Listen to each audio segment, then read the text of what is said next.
The ballroom of the Hale Grand had never been quieter than it was the moment Marcus Hale raised his voice.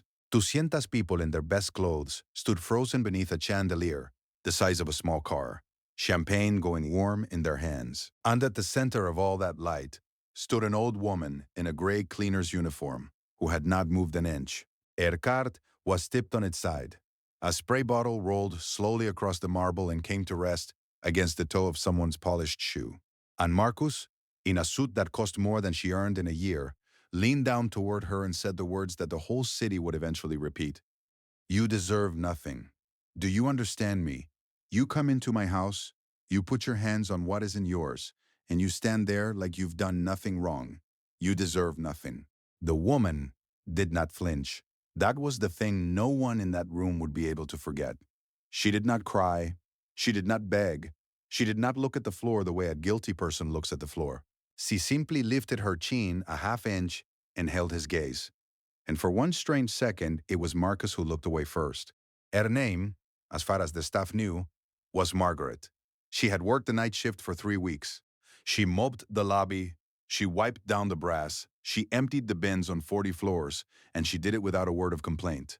And tonight, at the gala that was supposed to launch the most important investment deal of Marcus Hale's career, she had been caught on camera opening the locked display case in the lobby and removing the founder's gold watch, the watch that had belonged to Thomas Calloway himself, the man who built this empire from a single boarding house 60 years ago. How was it possible, the guests whispered to one another, that a thief had been mopping their floors all this time?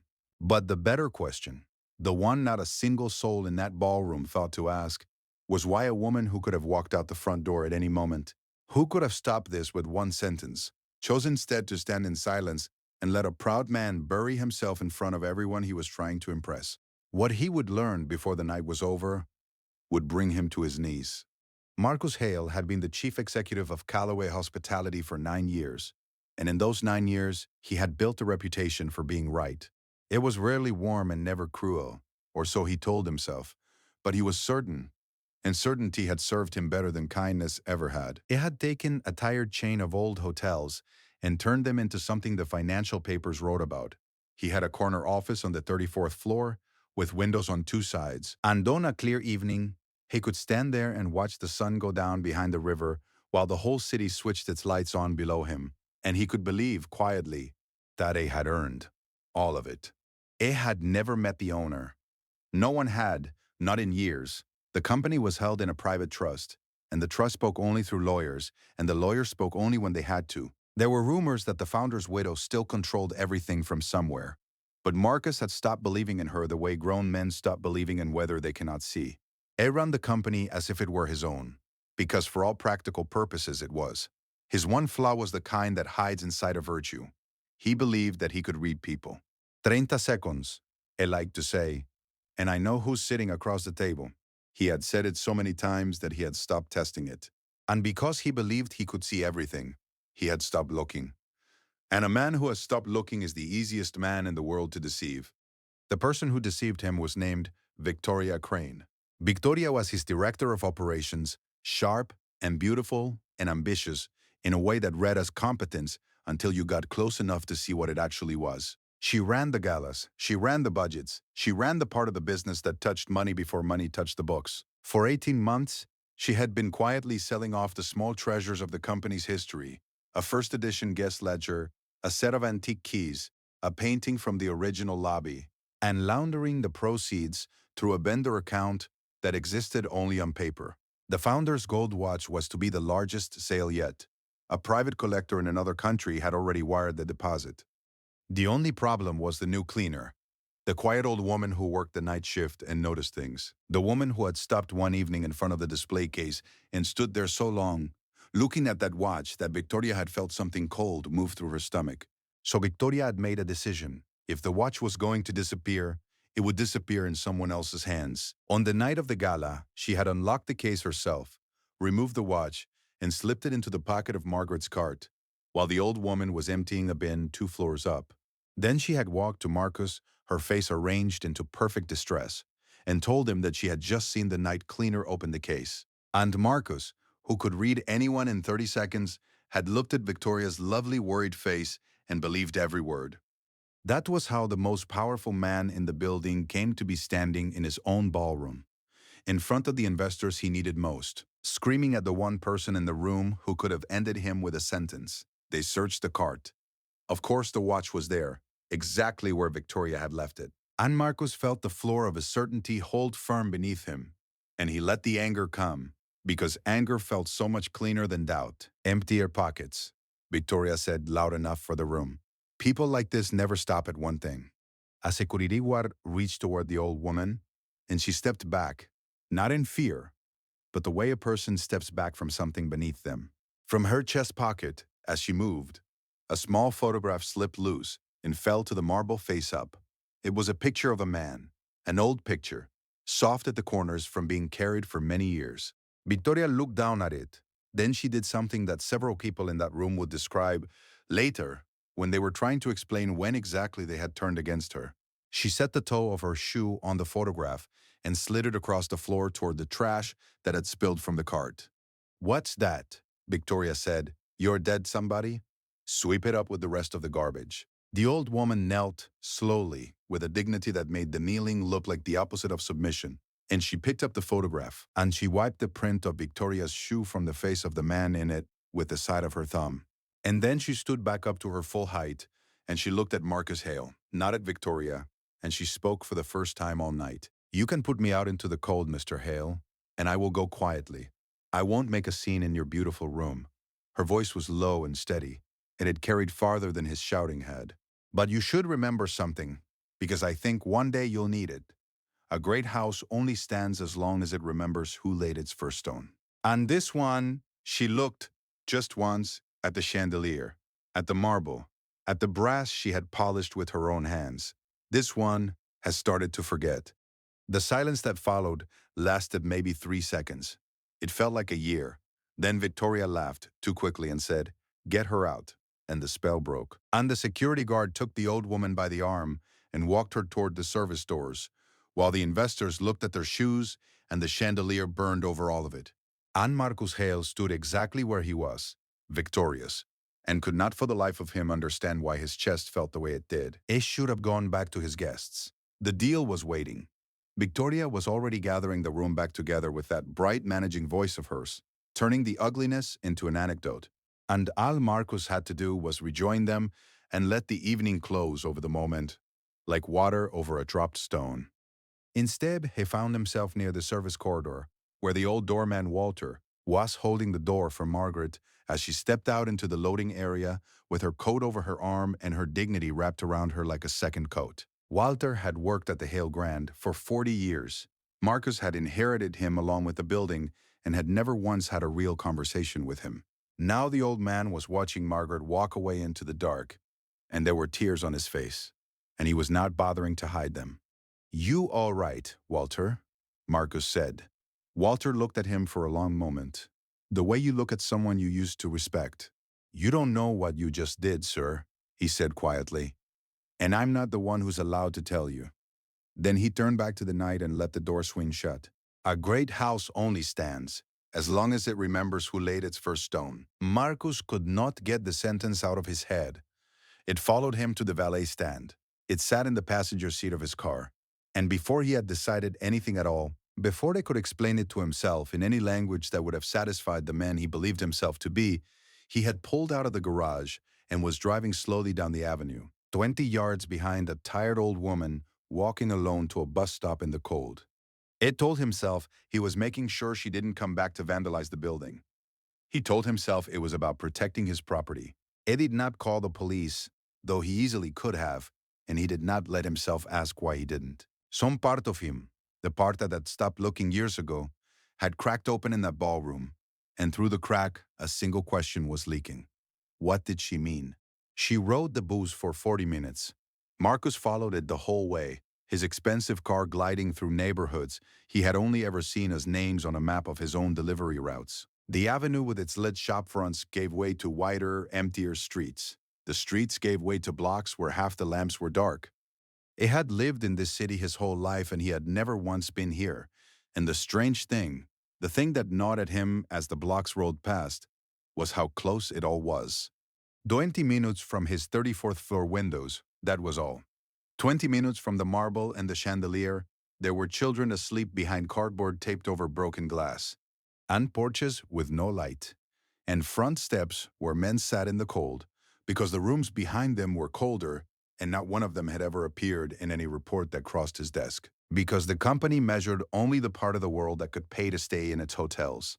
It had built an empire on the top floor of a building, and had genuinely believed that was the same thing as building it on the ground. And then the bus turned onto a road the car's navigation system simply gave up on. A road where the smooth pavement ended without warning and became packed dirt and broken concrete. Where the streetlights were spaced too far apart to do much good, and most of them weren't working anyway. Where the houses leaned together as if for warmth, and where every wall and roof and sagging gutter wore the specific exhaustion of a structure that had been holding itself together through nothing but stubbornness for a very long time.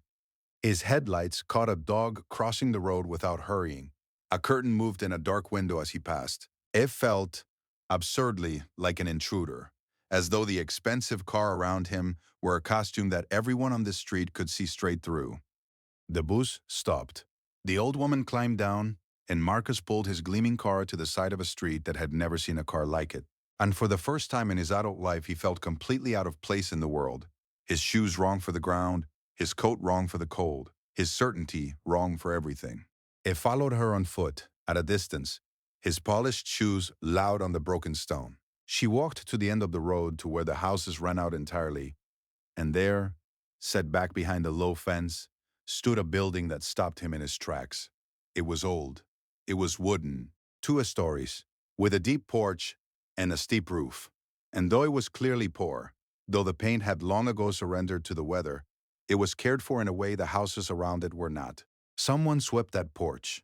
Someone mended that fence. And over the door, carved into a beam so old the letters had gone soft, were 2 words that meant nothing to Marcus, and would soon mean everything. The first door. He did not know yet that he was looking at the original boarding house. The first building Thomas Calloway ever owned. The single stone on which the entire empire he ran had been laid. 60 years before by a young couple who had nothing but each other and a willingness to give a bed to people who had nowhere else to sleep. The old woman went inside.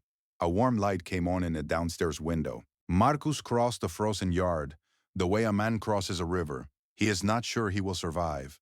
And he found a place where the curtain did not quite reach the frame, and he looked in. But it was not what he saw that undid him. It was what he heard. Before his eyes had even adjusted to the lamplight, a child's voice came through the thin glass. Small, bright, the kind of voice that has been waiting all evening for one particular sound. "Grandma, you're home." Marcus had heard the old woman speak only twice that night, and both times her voice had been a still, flat, careful thing, a voice built to survive in a place where softness was not safe. The voice that answered the child now was a different voice entirely. It was a voice he had never heard from her, and would never have believed she owned. It was full of a warmth so total that hearing it through a window in the cold made his throat close. "I'm home, my loves. I'm home. Were you good for Walter's sister?" 2 children. He could see them now. A boy of about 10, all elbows and seriousness, and a small girl, maybe 6, wrapped in a blanket on a worn couch, her cheeks flushed with the high color of a fever. The boy threw his arms around the old woman's waist. The girl reached up with both hands, and the old woman gathered her in and pressed her lips to the child's hot forehead and held them there a long moment, the way you check a temperature when you have done it 1,000 frightened times. "Still warm," the old woman murmured, "but better than this morning. We'll get there, Lucy. We always get there." And the little girl, half asleep against her grandmother's shoulder, said the thing that Marcus would carry to the end of his life. "Grandma, while you were gone, I held Grandpa's watch and I listened to it. As long as it kept ticking, I knew you were coming back." Marcus stopped breathing. The old woman reached into her coat and drew out with hands that trembled just slightly the founder's gold watch. The watch she had been called a thief for. The watch he had screamed at her about in front of 200 people. And she did not hide it. And she did not pawn it. And she did not sell it. She wound it gently, the way you wind something you have wound 10,000 times. And she pressed it into the small flushed hands of a sick child, and she closed the child's fingers around it. "Then you'll keep it for me tonight," she said softly. This watch kept time for the man who built every good thing your grandpa and I ever made. And now it keeps time for you. As long as it's ticking, sweetheart, you'll know somebody loves you. That's all a watch is for, really. Marcus pressed his hand against the cold wood of the wall to keep himself standing. It was the boy who said the rest. The boy who had been watching his grandmother's tired face with the unbearable attention of a child who notices everything and is told he is too young to understand any of it. "Grandma," the boy said, "why do you go and clean their floors at night? Why do you scrub the floors in Grandpa's hotel like you're nobody, when Grandpa built the whole thing and the whole thing is yours?" The old woman was quiet for a moment. When she answered the way she did everything, slowly and without one wasted word. "Because, Thomas," she said, "a house tells the truth about itself at night, when it thinks no one important is watching. And I needed to know what kind of house your grandpa's house had become before I decided what to do with it. Now I know." She looked toward the window, though she could not have seen him there in the dark. "Now I know exactly." Marcus Hale did not remember walking back to his car. He remembered the cold. He remembered that his hand would not close properly around the door handle. He sat down behind the wheel of a machine that cost more than every house on that street combined, and he put the key in the ignition, and he could not turn it. His hands shook too badly. He gripped the wheel to make them stop, and they would not stop. And so he sat in the dark in the poorest street he had ever entered, in front of the first stone of everything he owned. And the great certainty he had built his whole life upon came down around him in silence. The woman he had called nothing owned everything he had. He had spent the evening screaming at the founder's widow. He had let a thief frame a saint, and he had been so sure he could read a person in 30 seconds that he had read exactly backward, top to bottom, the only two people in that ballroom who mattered. He leaned his forehead against the wheel, and for the first time since he was a boy, Marcus Hale wept, not the polite, controlled grief of a man at a funeral, but the deep, helpless, animal weeping of a person who has just seen himself clearly for the first time and cannot bear what he found. The investigation took 11 days. Marcus did not tell anyone what he had seen. He did one thing only. The morning after the gala, he called the firm of Hartley and Associates, the lawyers who spoke for the trust, and he said the words that would either save him or end him. "I'd like to meet the owner of this company. I believe I owe her an apology in person." And the old solicitor on the other end of the line was silent for so long that Marcus thought the call had dropped. And then Edmund Hartley said, very quietly, "She told me you might call. She told me to wait." In those 11 days, Marcus stopped trusting his 30 seconds. He looked instead, he looked at the vendor accounts Victoria managed. And the looking led him to a company that received money and never delivered anything. And that company led him to a collector overseas who was very surprised to learn that the founder's watch had not been authorized for sale. And all of it led back, every thread of it, to the office 2 doors down from his own. On the 12th day, there was a board meeting. Victoria attended in a sharp red suit, certain as ever, already spinning the story of the unfortunate thieving cleaner into proof of how vigilant the company's leadership had been. She was 3 sentences into it when the doors at the back of the room opened.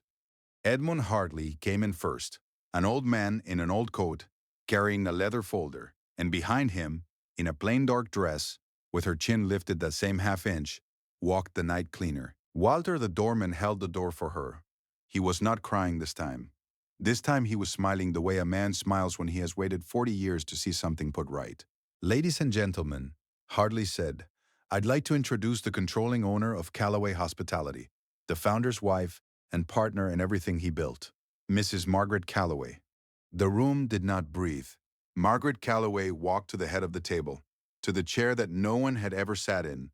The empty chair they had all assumed was ceremonial, and she did not sit. She stood behind it and rested her worn hands on its back, and she looked down the long table at Victoria Crane, who had gone the color of the wall. She did not raise her voice. She had never once in this entire story raised her voice, and she did not start now. 18 months ago, Margaret said, things began disappearing from the house my husband built. Small things at first. Things only someone who loved this company would even notice were gone. He came back to find out who was carrying our history out the back door. So I put on a uniform, and I picked up a mop. Because the truth, Miss Crane, only ever shows itself to the people it thinks can't hurt it. Hardly opened his folder and laid the documents on the table. The vendor records, the wire transfers, the bill of sale for a watch that was never Victoria's to sell. And one by one, the members of the board leaned forward and saw the whole thing plainly, the way Marcus had finally learned to see. "You stood in my ballroom," Margaret said, "in front of 200 people, and you put your shoe on a photograph of my husband and called him garbage. I have been spoken to harshly by better people than you, Miss Crane, and I have buried every one of them with my head held high. You are not the worst thing that ever happened to this family. You are only the latest thing we will survive." Victoria stood up. She tried, even then, with everything caving in, to manage the room one last time, to find the bright voice, to bend the story back into shape. But there was no shape left to bend it into. Two security officers were already at the door, in the same uniform as the man who had walked Margaret out of the gala 11 nights before. They walked Victoria Crane out of the building she had been robbing, through the same marble lobby, past the same display case, and the people who had watched an innocent woman dragged out for nothing now watched a guilty one carried out for everything. And that, the watching, the seeing, the justice done in the open where the injustice had been done, was the only thing that could make the room feel clean again. When the doors closed behind her, Margaret Calloway finally sat down in the founder's chair. Then she turned to Marcus Hale. It was already standing. He had been standing since she walked into the room, and whatever speech had rehearsed in 11 sleepless nights had left him completely, so that when he opened his mouth, all that came out was the truest and smallest version of everything. "I'm sorry," Marcus said. "I was blind. I looked right at you, Mrs. Calloway, and I saw nothing because I'd stopped believing there was anything worth looking for." His voice broke and he let it. "You should fire me. I'd fire me." Margaret studied him for a long moment, the way she studied everything. And what she said next surprised the whole board and surprised Marcus most of all. "My husband used to say you can teach a proud man to be humble, but only once, and only by letting the truth knock him all the way down to the floor, he forgot somebody had to wash." She almost smiled. "You went to the floor, Mr. Hale. You followed an old woman into the cold instead of calling the police, and you wept in your car where you thought no one could see. I saw. A man who can still be broken open is a man worth keeping. The ones I worry about are the ones who can't." She did not give him forgiveness as a gift. She gave it as a job. In the weeks that followed, the company changed in ways the financial papers could not quite explain. The founder's gold watch was returned to its case, but a small brass plate was added beneath it, and the plate read, "For Thomas, who keeps it now." The old boarding house at the end of the broken road, the first door, was restored properly this time and made the permanent home of the Calloway Door Foundation, a refuge and a fund for the families of every worker the company had ever employed, so that no widow would ever again have to scrub floors at night to keep a sick child warm. A scholarship was established in the founder's name for the children of housekeepers, cooks, and doormen. Walter, who had held the door for 40 years, was made the first honorary trustee, and he wore the title like a medal. And Marcus Hale kept his job, on one condition that Margaret wrote into his contract in her own hand. That, on the first night of every month, the chief executive of Calloway Hospitality would work one full shift of the lowest paid job in the building, in uniform, under a name no one would recognize, so that he would never again be the kind of man who could be fooled in 30 seconds, because he would never again stop looking. The family table came together on a Sunday, in the old boarding house, around a meal Margaret cooked herself. Walter was there, and Hartley the old lawyer, and Marcus, awkward and grateful in a kitchen far too small for a man used to boardrooms. The boy Thomas showed him how the founder's clock on the mantel had to be wound by hand, turning the little key with the importance of a person entrusted with something sacred. And Marcus, who had signed deals worth tens of millions without his pulse changing, found that his hands were careful and slow as he took his turn. The little girl Lucy, her fever long gone, fell asleep against Marcus's arm halfway through dessert, the founder's gold watch ticking quietly in the pocket of her cardigan, and Marcus sat very still so as not to wake her. And the look on his face was the look of a man being handed something he knew he had not earned and was determined now to deserve. As the meal ended, a draft moved through the old house, just a breath, the kind every old wooden house breathes when the night cools, and it lifted the thin curtain at the window. And it crossed the room, and it reached the mantel where the founder's clock stood ticking. And for no reason anyone could name, the little flame of the single candle on the table leaned all the way over, toward the empty chair where Thomas Calloway used to sit, and held there a moment, bowed, as if someone unseen had leaned down close to the people he loved. Then it straightened, and burned on, steady and bright. Margaret saw it. She always saw everything. She only smiled, and said nothing, and reached over to tuck the blanket more snugly around her sleeping granddaughter. If you have ever been the person mopping the floor after everyone important has gone home, if you have ever been looked at as if you were furniture, spoken to as if you were nothing, judged in 30 seconds by someone who never once thought to wonder what you carried in your chest pocket or why, then you already understand the only thing this story was ever trying to say. You are not nothing. You never were. The people too proud to see you are simply the people who have stopped looking. And one day, when the truth finally knocks them down to the floor you've been kneeling on all along, they will understand what they refuse to understand tonight. Because in the end, the true measure of any one of us is not the height of the house we own, but the depth of the kindness we are willing to show the one person we are absolutely certain can do nothing for us in return.